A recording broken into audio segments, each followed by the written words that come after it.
A ti atribuimos la gloria. Dígale. A ti atribuimos la honra. A ti atribuimos poder y majestad. Santo es el Señor. Dígalo una vez más con todo su corazón. A ti atribuimos. Sí, a ti. A ti, a ti.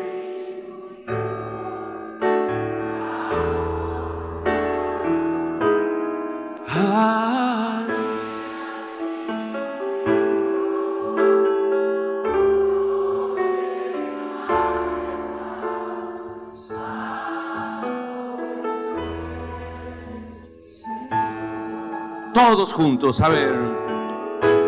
A ti atribuimos la gloria. Sí. A ti atribuimos la honra. A ti atribuimos poder y majestad. Santo es el Señor. Ahora dígale con sus propias palabras: tú eres santo, Dios. Alábelo. Que de su boca salga la alabanza. Diga: tú eres santo. Te alabo, bendito Dios. Aquí estoy ahora para venir a llenarme más de tu presencia. Padre bendito, con nuestro pasado solo queremos implorar tu misericordia. Con nuestro futuro imploramos tu providencia divina. Y con nuestro presente imploramos tu amor sobre nuestras vidas. Llénanos ahora, Dios. Revélanos tu palabra. Ven, Espíritu Santo. Háblanos a nuestras vidas. Revélanos como revelaste a los profetas, como revelaste a los evangelistas, a los apóstoles, pastores, maestros. Háblanos, Dios. ¿A dónde más iremos si solamente tú tienes palabra de vida eterna? Dígale: Señor, ¿a dónde más iré? ¿A dónde más iré si solo tú tienes palabra de vida eterna para mi vida? Señor, danos un espíritu receptivo a tu palabra en esta hora. Que podamos, Señor, estar atentos a lo que tú nos quieres enseñar. Toca nuestros oídos para escuchar atentamente tu palabra. Toca nuestra mente para entender tus verdades eternas. Y toca nuestro corazón para que arda en fuego por tu pasión ahora. Y Señor, si tu palabra nos manda a rectificar algo, estamos listos para aceptar ese reto y ese desafío. Padre bendito, limpia mis labios a mí, que voy a ser el mensajero de esta hora, el ángel, el ángelus, que voy a llevar tu palabra. Limpia mis labios y mi corazón, para que digna y devotamente pueda transmitir tu santa palabra en esta hora. Aquí estamos, Dios mío, para que nos hables, para que nos ministres. ¡Háblanos! A ti atribuimos la gloria. A ti atribuimos la honra. A ti atribuimos poder y majestad. Santo es el Señor. A ti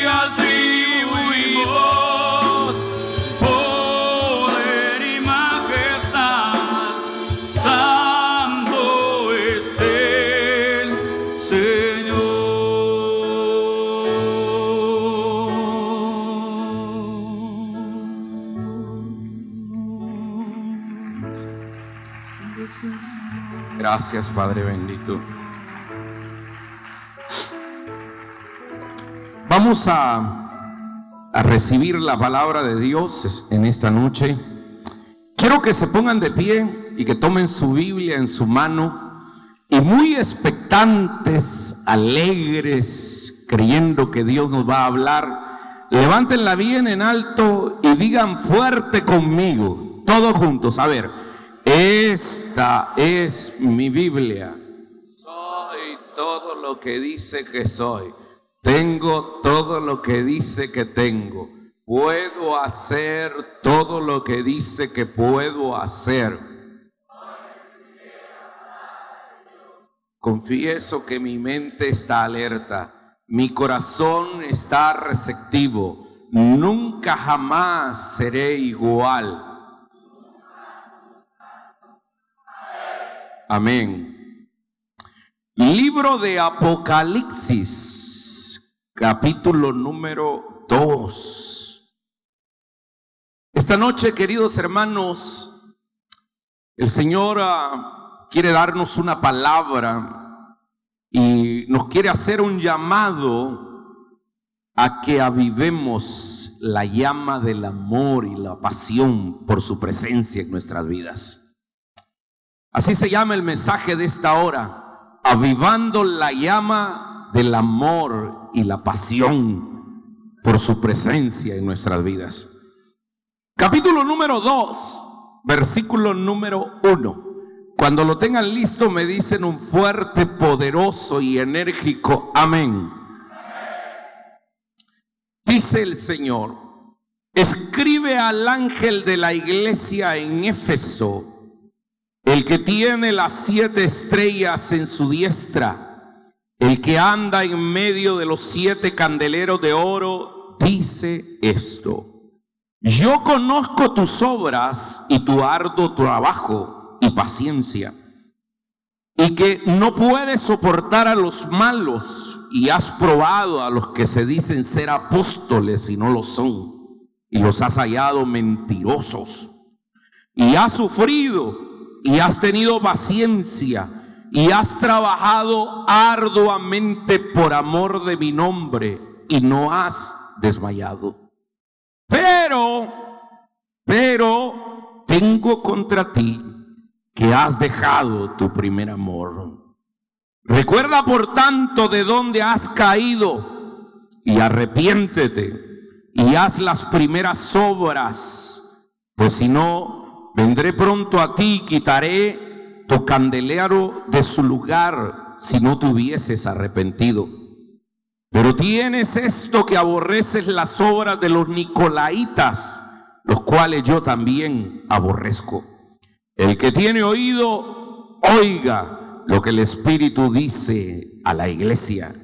Y al que venciere, le daré de comer el árbol de la vida, el cual está en medio del paraíso de Dios. Esta es palabra de Dios, hermanos. Tengan la amabilidad de sentarse, por favor. Esta tarde quiero compartir con ustedes un mensaje que es un llamado de Dios para nuestra vida.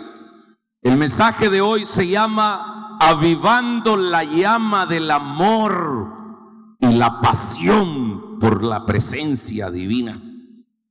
El libro de Apocalipsis, que responde a la teología juanina, es un libro sumamente interesante.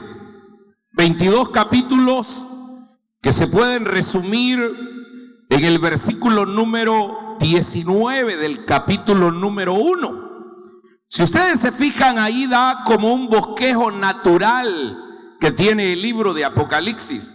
Dice el versículo 1: escribe las cosas que has visto, las que son y las que han de ser después de estas.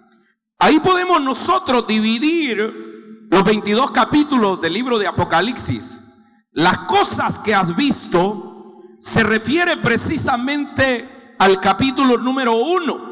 Se refiere a esa visión que tuvo Juan cuando estaba en la isla de Patmos y fue raptado en espíritu para poder tener esa visión. Esas son las cosas que has visto. Y luego las cosas que son. Las cosas que son la realidad de la iglesia, de los miembros de esa iglesia. Eso aparece en el mensaje a las 7 iglesias que están en el capítulo número 2 y capítulo número 3. Y luego habla de las cosas que han de ser después de esto.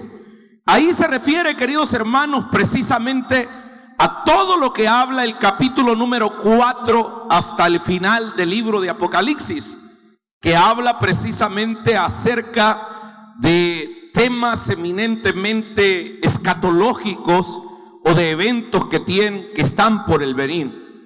Hoy nos vamos a centrar en lo que has visto, es decir, la realidad de la iglesia. El apóstol, inspirado por el Espíritu Santo, el Señor Jesús quiere escribir a las 7 iglesias que son una representación de cualquier iglesia, que son una representación de los hermanos y de los miembros de esas iglesias. En el versículo número 11 dice los 7 destinatarios de esas iglesias. Y dice, y decía esto: yo soy el alfa y el omega, el primero y el último. Escribe en un libro lo que ves, es decir, el mensaje real, capítulo 2 y 3, y envíalo a las 7 iglesias que están en Asia, toda la parte de Asia Menor. Y luego menciona el nombre de esas iglesias. A ver, díganlos conmigo fuerte después de los 2 puntos. A Éfeso, Esmirna, Pérgamo, Tiatira, Sardis, Filadelfia y Laodicea. A ver, ¿cuáles son esas 7 iglesias, hermanos? Éfeso, Esmirna, Pérgamo, Tiatira, Sardis, Filadelfia y Laodicea. Estas 7 iglesias locales están ubicadas en la provincia, o estaban ubicadas en la provincia romana de Asia, en una carretera que daba la vuelta a toda esa provincia, y ahí aparecían precisamente estas iglesias. Vamos ahora a centrarnos en una de estas iglesias. Vamos a hablar el mensaje a la iglesia de Éfeso, pero que es un mensaje para el TAI, es un mensaje para la iglesia salvadoreña, es un mensaje para nosotros aquí y ahora. ¿Está conmigo, santos? Veamos, primero habla acerca de la ciudad y la iglesia de la ciudad. Dice el versículo número 1: escribe al ángel de la iglesia en Éfeso. Ahí hay como 3 elementos que quiero que fijemos nuestra atención. El primero de ellos es: escribe al ángel. El ángel, queridos hermanos, es precisamente el mensajero, el pastor. La palabra ángel viene del griego ángelos, que significa mensajeros. Los hombres y mujeres por los cuales Dios habla la palabra a su pueblo. Era un embajador para llevar el mensaje, no de él, sino el mensaje de Dios. Los ángeles, queridos hermanos, de las 7 iglesias son los pastores que trabajan en las diferentes congregaciones. Entonces, primero Dios le habla al ángel, al candelero, al mensajero, para que éste pueda ser el conducto por el cual la palabra de Dios fluya hacia los hermanos. El ángel podría simbolizar también los profetas, a través de quienes entregaba Dios su mensaje a la iglesia. Los ángeles en Éfeso, queridos hermanos, realmente gozaron en la iglesia de Éfeso, gozaron de una sucesión pastoral que sería la envidia de cualquier congregación. Esta iglesia, la iglesia de Éfeso, fue fundada precisamente por el apóstol Pablo. El apóstol Pablo estuvo 3 años en esta comunidad. Luego, después, sale de ahí, instituye a Timoteo como el pastor de esta iglesia, y el tercer pastor que estuvieron fue precisamente Juan, el discípulo amado de Jesús. Mire usted, hermanos, qué lujo de pastores tenían ahí. ¿Se imaginan ustedes que el apóstol San Pablo era el fundador de esa iglesia y era el predicador de esa iglesia? Y no solo eso, tuvieron a su discípulo Timoteo, tuvieron al discípulo que andaba siempre con Jesús, precisamente a Juan. En esta iglesia, hermanos, en Éfeso, había sido notable en cuanto a la literatura cristiana. Es decir, ahí había mucha riqueza bibliográfica de hombres de fe que escribieron precisamente desde ahí.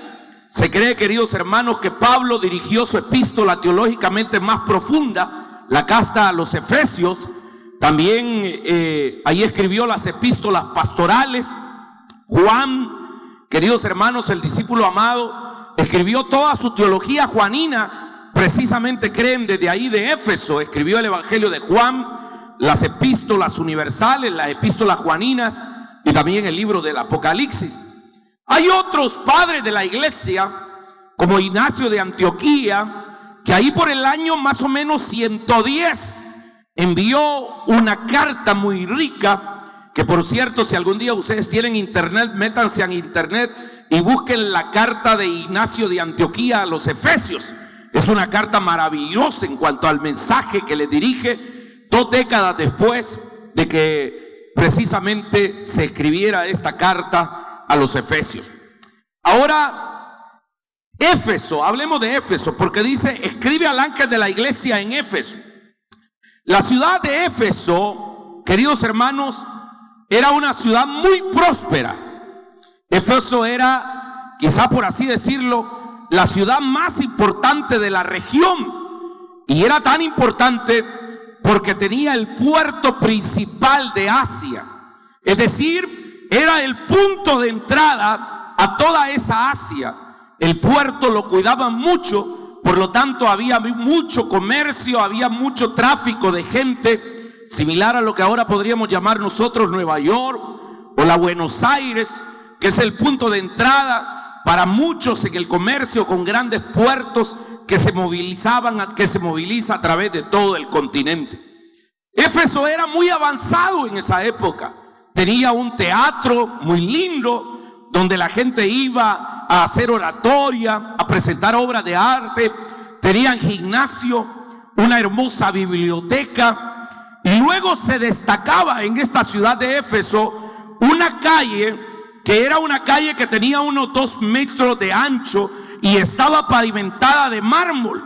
Y luego a la derecha e izquierda de esa calle habían unas columnas que encendían un fuego en la noche, de tal manera que era un espectáculo pasar por esa calle. Esa calle conectaba desde la ciudad de Éfeso hasta el puerto. Entonces, es decir, ¿se imaginan ustedes esa preciosa calle de 2 metros de ancho, de puro mármol, con columnas a un lado y otro? Conectaban la ciudad con el puerto, de tal manera que algunos creen, historiadores de esa época, que el mismo emperador romano en algunas veces entró a Éfeso, hizo su parucía en ese lugar, su parucía real, y entraba y era recibido con honores. Con esto en mente, queridos hermanos, podemos pensar un poco en el desarrollo comunicacional, en el desarrollo de los negocios, en el desarrollo de lo que implicaba esta importante ciudad. Pero no solo eso. Por ser una ciudad portuaria, también había mucho, llamémosle así, mucho pecado, en el sentido de que había mucha prostitución, al grado que la prostitución trascendió para verla desde carácter espiritual, porque ahí estaba el templo famoso a la diosa Artemisa, una de las 7 maravillas del mundo antiguo. Era un templo grandísimo, mucho más grande que esto. Tenía 130 metros de ancho. ¿Se imaginan ustedes qué grande era ese templo? Quizá nuestro templo tiene, yo no sé, quizás unos 70 metros de ancho, pero ese templo tenía 130 metros de ancho y 67 metros, perdón, una longitud de 130 metros de largo y de ancho 67 metros y 120 columnas con una altura de 18 metros. Por eso es considerado una de las 7 maravillas del mundo antiguo, al igual que las pirámides de Egipto, los jardines colgantes de Babilonia. Entonces, en Éfeso se daba culto precisamente a Artemisa, conocida también como la diosa Diana, que era la diosa de las prostitutas, que tenía una manera para poder adorarla, donde la gente llegaba y la manera de adorarle era precisamente tener relaciones sexuales en ese lugar.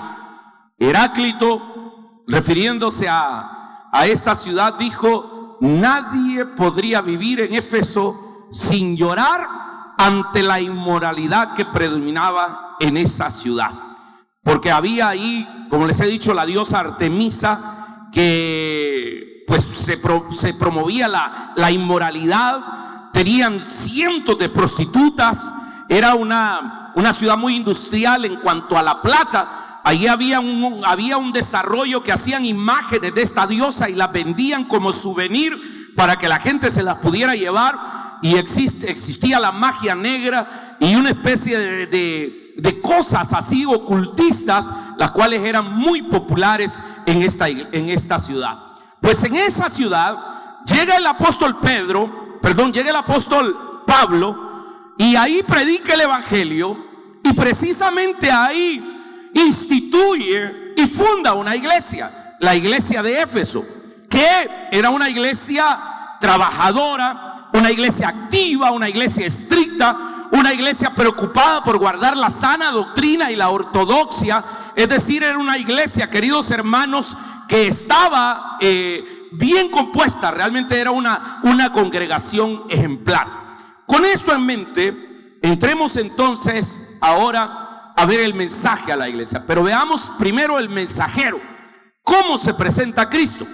En el mensaje a las 7 iglesias, siempre Cristo se va a presentar de diferente manera. Por ejemplo, miren ustedes el capítulo 2, versículo 8, cuando escribe a Esmirna, dice: el primero y el postrero, el que estuvo muerto y vivió, dice esto.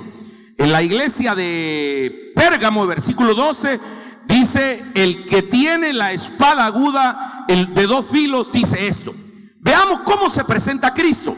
Versículo número 1, la parte B del versículo, dice: el que tiene las 7 estrellas en su diestra, el que anda en medio de los 7 candeleros, dice esto. Cristo se presenta de 2 maneras ahí. Primero, como el que tiene las 7 estrellas. ¿A qué se refiere eso, queridos hermanos? Dice: el que tiene las 7 estrellas a su diestra. Esto habla de el poder que tenía Cristo sobre todo.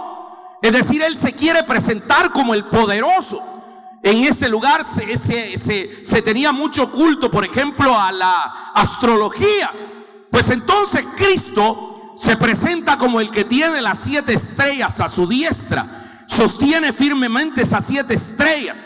Ahora, el número 7 va a ser muy simbólico en el libro de Apocalipsis. Si alguna vez ustedes leen el libro de Apocalipsis desde el capítulo número 1 hasta el 22, encontrarán que el número 7 se repite en muchas oportunidades.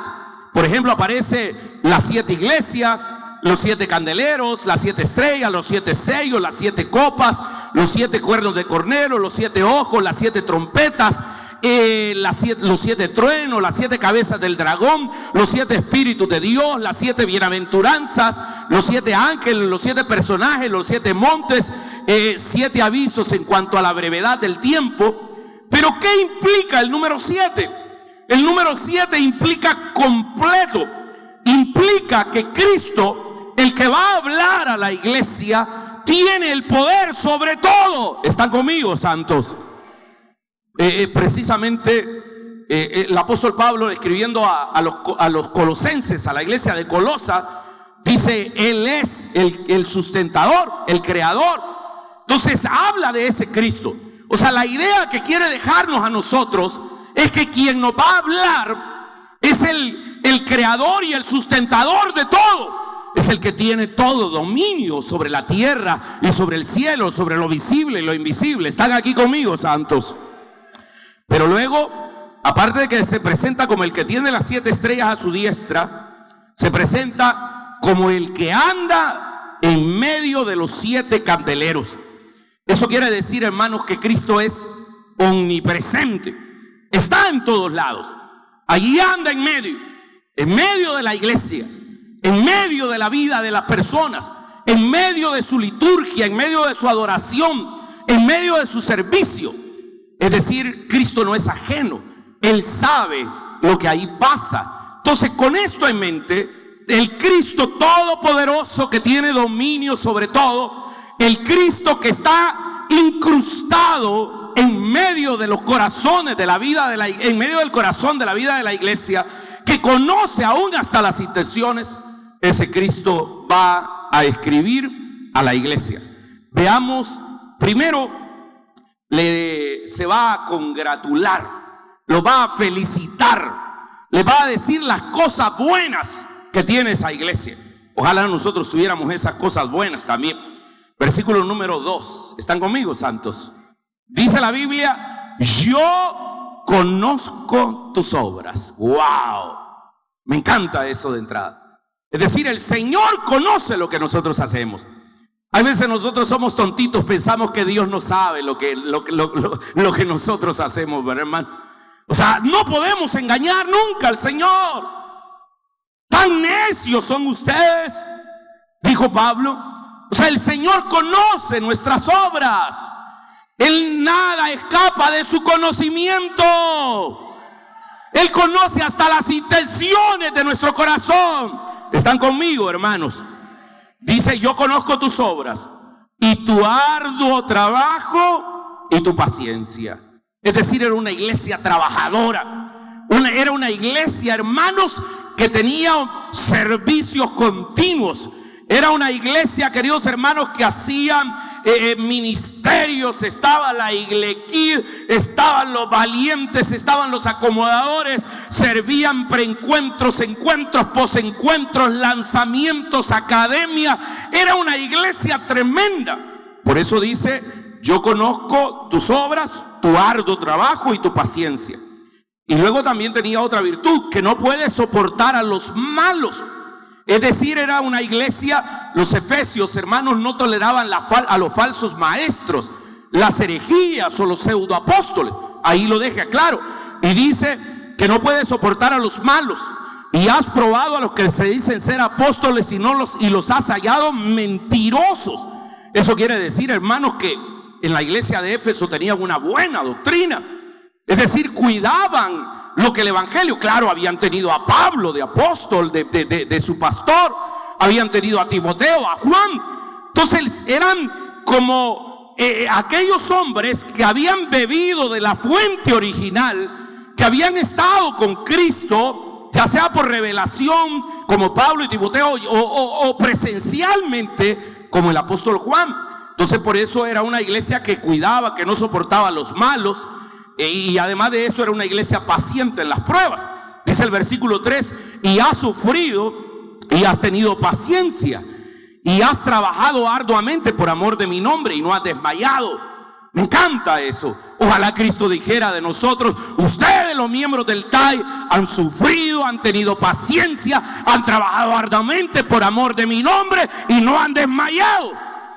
Ojalá Dios dijera de ustedes, hermano: ustedes, a pesar de que han sufrido, a pesar de que han pasado problemas, han trabajado, han tenido paciencia, han trabajado arduamente por amor de mi nombre y no han desmayado. Pero hay veces ni siquiera a eso llegamos. Empezamos como que somos cohetes de vara con un impulso. De repente se nos termina la pólvora y ya no venimos. Es decir, somos gente de doble ánimo. No, esta iglesia era una iglesia, queridos hermanos, una iglesia paciente en las pruebas, una iglesia trabajadora. Hechos capítulo 19. Mira lo que dice el versículo número 1. Aconteció que entre tanto que Apolos estaba en Corinto, Pablo, después de recoger las regiones superiores, ¿vino a dónde? ¿Vino a dónde? A Éfeso, hallando a cientos de discípulos. Había muchos discípulos ahí. Epafras era uno de esos, que después se fue a fundar una iglesia que se llamaba la iglesia de Colosa, la iglesia, y Pablo le escribe la carta a los colosenses. Entonces dice el versículo número 2: y les dijo, ojo, llega ahí y les predica. Pablo les dice: ¿recibiste el Espíritu Santo cuando creíste?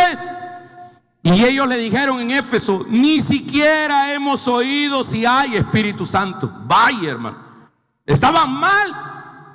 ¿Cuántas gentes ahora o cuánta iglesia bajo sostener la sana doctrina ni siquiera han oído del Espíritu Santo? o terminan burlándose del Espíritu Santo, o terminan mofándose de las manifestaciones, de la llenura de los dones y de los frutos del Espíritu Santo. ¿Cuánta gente sin mala intención de repente se ha burlado y ha blasfemado en contra del Espíritu de Dios? Ellos le dicen, ni siquiera hemos oído del Espíritu Santo. Entonces Pablo le dijo, ¿y en qué fueron bautizados? Pues, y ellos dijeron, en el bautismo de Juan. Dijo Pablo, Juan bautizó con el bautismo de arrepentimiento, diciendo al pueblo que creyesen a aquel que vendría después de él, esto es, en Jesús el Cristo. Cuando oyeron esto, fueron bautizados en el nombre del Señor. Y ojo en el 5, y habiéndoles impuesto Pablo las manos, vino sobre ellos el Espíritu Santo y hablaban en lenguas y profetizaban, dice la Sagrada Escritura. ¡Aleluya! ¿Se imaginan ustedes, hermanos? Llega Pablo, les predica en Éfeso, les dice, recibieron el Espíritu, ni siquiera hemos oído, pues vengan para acá, arrodíense. Pablo les ponía las manos y les decía, sean bautizados en el Espíritu. Y dice el versículo número 6, que les impuso las manos y vino sobre ellos el Espíritu Santo y hablaban en lenguas y comenzaron a profetizar. Hermanos lindos, Dios quiera que esta noche también nosotros seamos llenos del Espíritu Santo, hablemos en otras lenguas y salgamos profetizándole al mundo de las maravillas de Dios. ¡Aleluya! Entonces Pablo tuvo ese avivamiento, un avivamiento que tenía señales, prodigios y milagros. 19, Hechos 19, versículo 11, y dice, y hacía Dios milagros extraordinarios por mano de Pablo. Es decir, hermanos, ahí vieron la obra de señales, prodigios, maravillas, portentos. En Éfeso vieron maravillosas cosas. O sea, como en nuestra iglesia, hermanos, que hemos visto gente sanando, sordos que han empezado a oír, gente paralítica que ha comenzado a caminar, personas enfermas de enfermedades incurables como VIH, cáncer, que en este ministerio han sido sanados, ya sea aquí o fuera. Es decir, Dios hacía y ha hecho milagros extraordinarios por mano de este ministerio. Alabado sea Dios para siempre. Tremendo. Miren, hermanos, y la fe era tanta, versículo número 12, de tal manera, dice, que se llevaban los enfermos los paños o delantales de su cuerpo, agarraban los pañuelos, como que Pablo cuando predicaba, como estaba cerca del mar, sudaba mucho y le pasaban una toallita. Entonces, de repente, hermanos, la gente dice que se llevaba los pañuelos y los delantales de su cuerpo y las enfermedades se iban y los espíritus malignos salían. Es decir, agarraban esos pañuelos, iban y decían, vengo del culto de avivamiento y ahora vos que estás postrado en esta cama vas a ser sano. Este pañuelo fue el que utilizó mi pastor, el apóstol Pablo, así que yo te lo pongo creyendo que ahora vas a ser sano. Y el que estaba enfermo comenzaba y sanaba, hermanos. ¿Se imaginan ustedes qué extraordinario era eso? ¿Están conmigo aquí, santo? Era tremendo lo que Dios hacía. Bueno, ahí hasta liberaban endemoniados y hacían tantas otras cosas. Regresen al libro de Apocalipsis. Entonces, hermanos, el capítulo 19 nos habla de eso, de señales, de prodigios, de milagros, de portentos. Nos habla de avivamiento, nos habla de un mover de Dios en Éfeso, cuando Pablo recién había llegado. Nos habla, queridos hermanos, que la iglesia era trabajadora, era una iglesia muy próspera, muy paciente, era gente que tenía diferentes ministerios. Pero, digan conmigo, pero en ese tono, a ver una vez más. Pero siempre hay un pelo en la sopa, ¿verdad? Mire, tenían un pequeño problemita. Verso número 4. Pero tengo contra ti que has dejado tu primer amor. ¡Wow! Yo he leído libros sobre moveres del Espíritu Santo y dicen los expertos en grandes avivamientos, y citan avivamientos como el de Toronto, el de Pensacola, el de Gales, avivamientos como el de Buenos Aires, avivamientos como de Guatemala, Argentina. Esos avivamientos duran un periodo de unos 10 años lo más. ¿Y qué pasa, Dios mío? ¿Por qué? se murió el líder, se volvieron religiosos. Lo que en algún momento los avivó se convirtió en una religión y lo hacían automáticamente. Sus líderes cayeron en grandes errores que escandalizaron a la iglesia, cometieron tantas razones, es decir, pero esta iglesia, hermanos, esta comunidad había sido un modelo del avivamiento, del amor cristiano. Ahora se habían endurecido, se habían enfriado. Es decir, era una iglesia que perdió su primer amor. Ahora el Señor, en ese versículo 4, le dice: has dejado tu primer amor. Le reclama que se habían enfriado, que se habían endurecido y que su trabajo era un activismo sin sentido.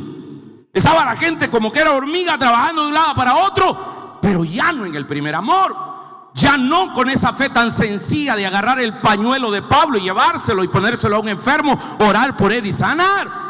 Ya no aquel momento donde decían: bautízanos en el Espíritu Santo.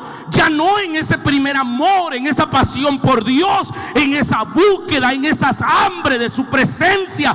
Ya no había todo eso. La gente llegaba y se sentaba ya por tradición. Ya, queridos hermanos, era un mover sin sobrenaturalidad.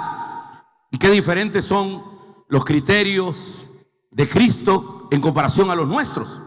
Porque Éfeso creía que estaba haciendo bien. Hasta decían: no, hombre, si nosotros fuimos fundados por Pablo, nuestro pastor fue Timoteo, nuestro pastor fue Juan, el que se recostó en el pecho de Jesús. ¿Y de qué servía que hubieran tenido tantos hombres de Dios? De repente se habían enfriado, habían caído en una monotonía, en una rutina. Queridos hermanos, yo quiero traer esto a la iglesia también. Y no quiero hablar de otras iglesias, sino de nuestra iglesia. Quiero hablar de usted y de mí. Hermanos lindos, ¿no se nos está describiendo a nosotros ahí también? Que somos una iglesia trabajadora, que sufrimos con paciencia, que somos una iglesia, queridos hermanos, que no desmayamos, que tenemos arduo trabajo, que en 14 años hemos hecho todo esto: albergues para alcohólicos, escuelas, canales de televisión, iglesias filiales, un mover de Dios, seminarios teológicos, encuentros, lanzamientos, encuentros de matrimonios. Ahora mismo anda un encuentro. Pero ¿no será que el Señor nos está diciendo: tengo contra ti que has dejado tu primer amor? Hermanos lindos, la radiografía de Éfeso nos deja muy claro que no bastan ante los ojos del Señor el activismo, el éxito y ni siquiera la perseverancia bajo el sufrimiento. No basta solo el servicio, no basta venir a la iglesia, no basta servir. Usted puede venir a la iglesia, pero no venir a encontrarse con Dios, porque usted no viene con la perspectiva que llegaban en Éfeso cuando se fundó esa iglesia en Hechos 19. Usted puede servir en la iglesia, pero no estarle sirviendo a Dios. ¿Están conmigo, santos? Esa es la realidad de Éfeso, una realidad tremenda. Hermanos lindos, más allá de los programas, los proyectos, los ministerios que tengamos, Cristo busca la intención más íntima del corazón de nosotros. Es decir, ¿por qué servimos? ¿Qué le tiene acá? ¿Por qué va a un encuentro? ¿Por qué viene a esta noche de avivamiento? ¿Cuál es su motivación más interna? Yo quisiera que todos los que nos hemos dado cita esta noche vengamos a este lugar porque anhelamos su pasión y su presencia, porque tenemos hambre y sed de Dios, porque queremos volver a ese primer amor, porque queremos llenarnos de Dios, porque queremos hablar en otras lenguas, porque queremos, hermanos, ser una iglesia que esté llena de sobrenaturalidad de Dios. No, hombre, era como para que gritaran y digan: amén, amén, amén. Eso quiero yo. Eso quiero yo. La intención del corazón. ¿Por qué venimos a la iglesia? O sea, venimos por tradición, venimos por pasar el tiempo, por ver a alguien, por negociar. Venimos por una mujer, por un hombre. ¿Por qué venimos? Por el carguito que nos han dado. Y en eso mucho cuidado a los que trabajamos en la iglesia. Porque habrán días que podemos venir solamente porque tenemos que trabajar para que no nos ponga falla. Ahora mismo estamos marcando confirma a los hermanos que vienen. Pero no debemos de venir por eso. Porque, hermanos, en todo el hormigueo, desde la ardua labor que tenía Éfeso y que podemos tener nosotros, no podrían decir como Pablo que el amor de Cristo los impulsaba. O sea, puede haber un hormigueo, puede haber mucho trabajo. Queridos hermanos, la maquinaria eclesial puede seguir caminando, pero ya no se mueve por el impulso supremo del amor a Cristo y al prójimo, ya no se mueve por la unción del Espíritu Santo, ya no se mueve por la presencia divina, sino que esa maquinaria eclesial se puede seguir moviendo por la rutina. Porque la gente ya sabe que debe ponerse un chaleco para servir en el parqueo, que debe ponerse un uniforme para venir acá, pero se nos terminó esa pasión. Perdimos el primer amor de venir a la iglesia expectante, de venir creyendo que Dios nos va a hablar. Hermanos lindos, hay que tener cuidado, porque los programas y actividades se pueden convertir en fines en sí mismos. Porque ya es más importante la infraestructura que el Dios que nos dio esta infraestructura. Porque ya es más importante cuidar la tradición y la doctrina que cuidar al Dios vivo, que es el que fundó, el que desarrolló y avivó la obra de Dios. ¿Están aquí? ¿Me están entendiendo, hermanos? ¿Cuándo dejamos nuestro primer amor? Cuando el lugar de nuestro corazón, nuestros pensamientos, nuestra vida lo ocupa alguien más que no es Dios. Dejamos el primer amor, hermanos, cuando perdemos nuestra relación con Dios, cuando ya no buscamos del lugar santísimo, cuando ya no buscamos del arca del pacto, cuando ya no buscamos la chequina sagrada del lugar santo, donde nuestras oraciones suban como el incienso con olor fragante delante de Dios, donde ya no buscamos ¿cómo te diría? El candelero de oro, ya no buscamos la luz de Cristo, el que es el camino. Hermanos, dejamos el primer amor cuando hay otras actividades y Cristo ya no es el centro de nuestra vida. Cuando el centro de nuestra vida son el amor al poder, al dinero y a las cosas que queremos hacer. Cuando de repente, hermano, nuestro corazón se endureció, ya no arde por su presencia, ya no hay pasión por su presencia. Hermanos, dejamos el primer amor cuando otro Dios ocupa su lugar, cuando ya no es el Señor. Ahí empezamos a perder ese primer amor. ¿Cuánta gente vino de su encuentro tocada por Dios? Empezó a servir con ánimo. ¿Y hoy dónde están? ¿Cuántos de nosotros cuando recibimos a Cristo queríamos ganar el mundo entero para Él? ¿Cuántos de nosotros lloramos por su presencia? ¿Cuántos de nosotros hemos visto la gloria de Dios? Pero ¿qué pasó? ¿Qué pasó con la visitación de Dios a su vida? Y sabe, no sea tremendo e irresponsable. No le eche la culpa. Es que los músicos, es que el pastor, es que la iglesia, ahí ya no hay nada. No, hombre, si es usted, eso es personal con Dios.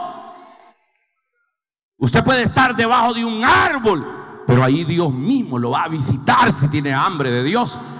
No pueden haber músicos ni pastores que le predican, pero si usted tiene hambre de Dios, ahí mismo Dios lo puede visitar. ¿Están conmigo, santos? No le eche la culpa a nadie más. Nosotros somos los únicos responsables. Pero luego Dios no deja las cosas así. Nos dice qué debemos hacer. Y el versículo número 5 está el consejo que Dios nos da en esta noche. Dice: recuerda por tanto de dónde has caído, arrepiéntete y haz las primeras obras. Ahí hay como 3 verbos que deben notar. Si queremos volver a ese primer amor, si queremos volver al amor de su presencia, al amor de su gloria, debemos hacer 3 cosas. Ahí dice los 3 verbos: recuerda, arrepiéntete y hacer. Ahí están esas 3 palabras, que es el camino para volver a Dios. Número 1, recuerda por tanto de dónde has caído. Recuerdes, hermano, ¿cuántos de nosotros perdimos ese primer amor y nos hemos metido en problema tras problema? Acuérdese cuando su primer amor era Dios, su Santo Espíritu, la unción. Acuérdese. En esos momentos no importaba nada. Yo recuerdo en este lugar que hicimos un culto, aquí en la parte de abajo, habían unas grandes lomas. Vino Frank Campos, hicimos una gloriosa reunión ahí, soñábamos con esto. ¿Y qué pasó, hermanos, cuando ya tuvimos esto? ¿Cuántos de ustedes ahí cayeron al piso? ¿Cuántos de ustedes me acompañaban en las cruzadas? ¿Cuántos de ustedes lloraban por su presencia, leían la Biblia, ayunaban, oraban, buscaban de Dios? ¿Cuántos de nosotros amamos eso? Yo recuerdo, hermanos, que todos los años siempre iba a un congreso a buscar de Dios. Siempre, todas las semanas me reunía para estudiar la palabra junto con otros pastores, cosa que he vuelto a hacer en estos días. Queridos hermanos, ¿cuántos de nosotros recuerda, por tanto, recuerda de dónde hemos caído? Y lo segundo, arrepentirse. El arrepentimiento es en el momento, recordar el momento dulce de la conversión y el arrepentimiento de volver a Dios. Hombre, vuelva en sí, diga, no, yo no es posible. Yo no puedo estar tibio, como le dijeron a la Odisea, que no somos ni frío ni caliente.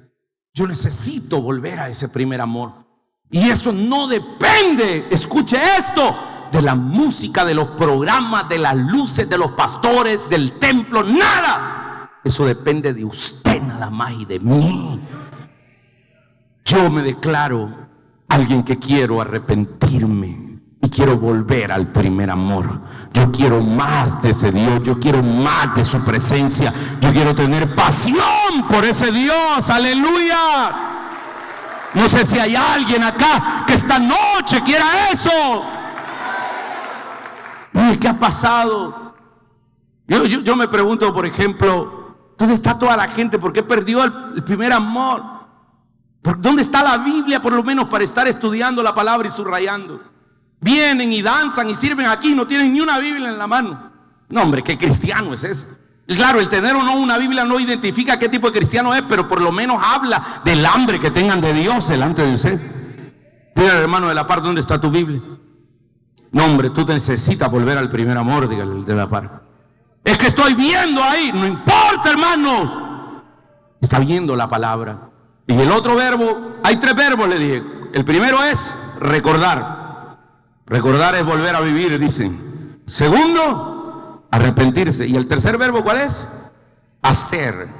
Y dice, haz las primeras obras, pues si no vendré pronto a ti y quitaré el candelero de su lugar. Haz las primeras obras. ¿Qué significa hacer las primeras obras? La palabra las primeras no significa que nosotros vamos a hacer textualmente todas las obras que hacíamos antes cuando Dios nos visitó, en el sentido de liturgia, en el sentido de programas, de música y de eso. Las primeras tienen una connotación ahí. ¿Qué significan las primeras? Las primeras son las que tienen preeminencia, lo más importante, lo que determina qué es lo más importante en tu vida. Hermanos lindos, déjenme decirles algo, y se los digo como testimonio de lo que les ha pasado. El éxito, el dinero, la fama y todo lo que tanto valoras se puede ir de un momento a otro. Se puede terminar. La mujer, el hombre que tanto amas, por el que dejaste tu primer amor, de la noche a la mañana se puede acabar todo eso. Lo más importante es buscar a Dios. Yo, hermanos, escúchenme por favor. Yo estoy anhelando su presencia. Yo quiero entrar hacia esa chequina sagrada, ese templo, esa presencia de Dios. El primer amor no es otra cosa más que presencia de Dios, donde está el altar del incienso que representa mis oraciones, donde está la mesa de los panes de la proposición, siempre frescos y actuales, donde está el candelero que representa la luz de Cristo. Y aunque este candelero por ahora esté apagado, esté en tinieblas, Dios no se ha olvidado todavía. Esta noche Es una noche de volver a su presencia. Esta noche es una noche de dejar que el Espíritu de Dios nos toque. Esta noche, con un corazón sincero, es tiempo de encender la luz de Dios. Esta noche es un día de dejar que se ilumine el corazón. Es una noche de avivar la presencia de Dios. Es una noche de convertirnos en ese incienso sagrado que son las oraciones de los santos que suban hasta el cielo. Quizás nuestra vida, quizás mi misma vida ha estado apagada, pero Dios me aconseja ahora: recuerda, arrepiéntete y haz. Hermanos lindos, lo más importante en nuestra vida es su presencia. Por eso David le dijo: no apartes de mí, Señor, tu Santo Espíritu.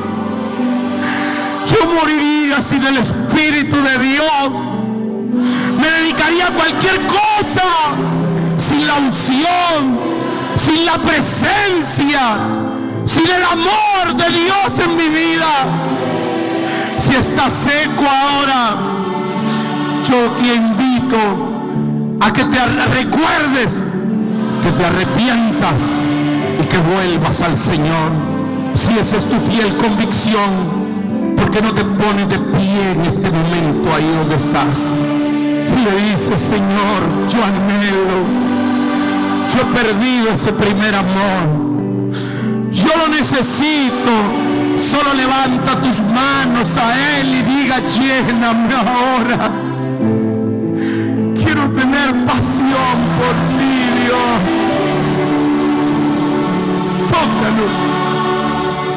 Tócanos. Queremos ser ese olor fragante que sube hasta ti, bendito Dios. Visítanos ahora, Dios. Señor, yo he predicado tu palabra, pero no tengo nada más que decir. Haz la obra, Dios mío, en esta noche. Cambia nuestros corazones de piedra, contaminados, llenos de otras cosas, y danos más de tu presencia, Dios mío. Danos más de tu unción ahora. Vuelva a tener pasión por su presencia.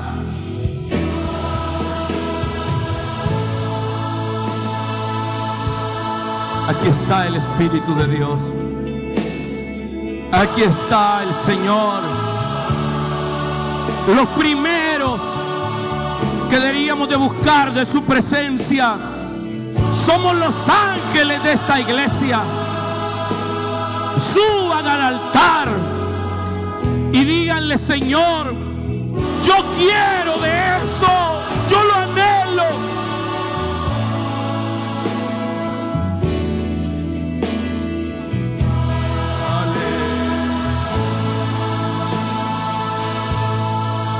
Más, Dios mío. Señor, el dar este paso y venir hasta aquí al frente es que ya no queremos seguir jugando.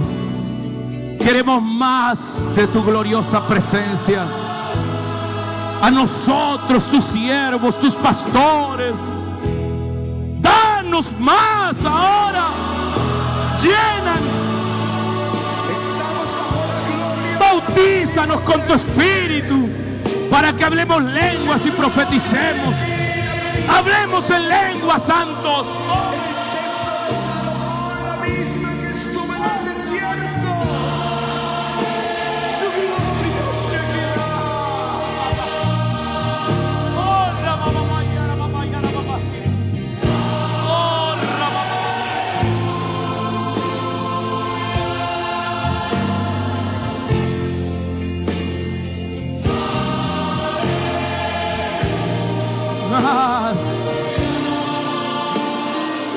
Vengan coordinadores,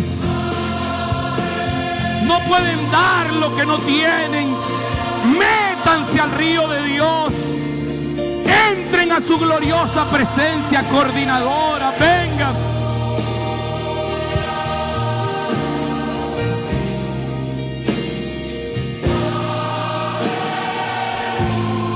Aleluya. No, más. Danos lenguas ahora, Señor. Danos lenguas. Vamos, abra su boquita. Hablen lenguas, hermano. Aquí hay una presencia de Dios. Este altar está lleno de su gloria de Dios ahora. Hablen lenguas ahora. Vamos, santos, toda la iglesia hablando en lenguas. Ahora, hablemos en lenguas.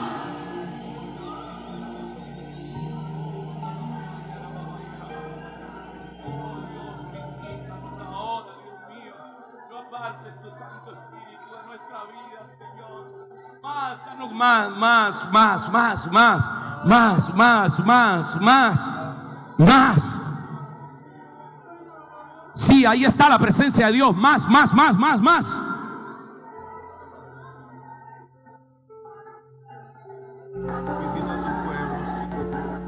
Danos más de tu gloria. Queremos volver a ese primer amor, recordar, arrepentirnos y volver ahora. Queremos eso, Señor. Queremos de eso. Queremos de tu presencia, Dios. De nada sirve el éxito si no te tenemos a ti. Siervos y siervas que están en este altar, vayan donde Dios le ponga y traigan simbólicamente de este pueblo a alguien a este altar, que simbolizará que nosotros ahora queremos entrar a su presencia divina. Queremos ir hasta sus atrios ahora.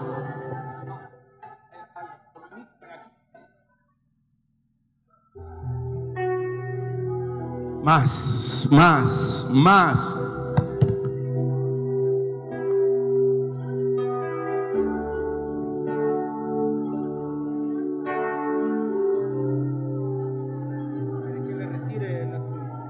Señor, llévame a tus atrios,